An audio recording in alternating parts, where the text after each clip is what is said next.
दोस्तों, निश्चित है आप एक भक्त हैं जो भक्तमाल की ये कहानी सुन पा रहे हैं। तो सुनिए। एक समय की बात है।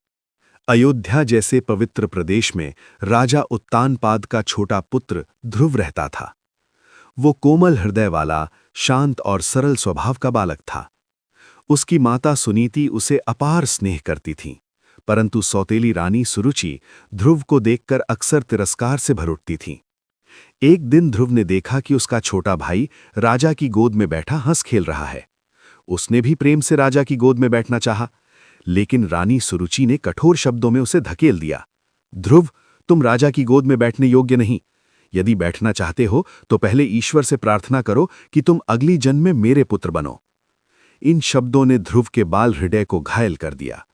वो रोते रोते अपनी माता सुनीति के पास पहुंचा। माता ने उसे गले लगाकर स्नेह दिया, परंतु अपने दुर्भाग्य और असहायता पर स्वयं भी आंसू रोक न सकीं।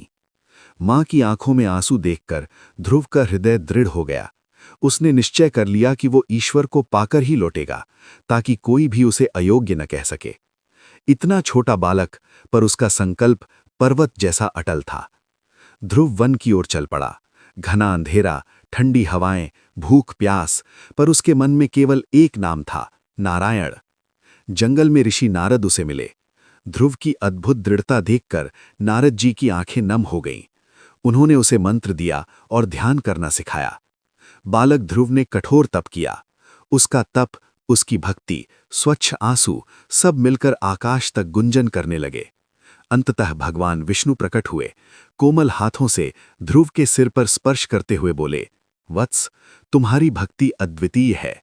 संसार तुम्हें सदा याद करेगा। ध्रुव को दिव्य आशीर्वाद मिला और वो ध्रुव तारा बनकर आकाश में अमर हो गया। एक ऐसा तारा जो कभी नहीं डूबता, जैसे ध्रुव की भक्ति और प्रेम कभी नहीं मिटे। दोस्तों, आपको मेरी कहानी बहुत ही पसंद आई हो तो लाइक और सब्सक्राइब करें।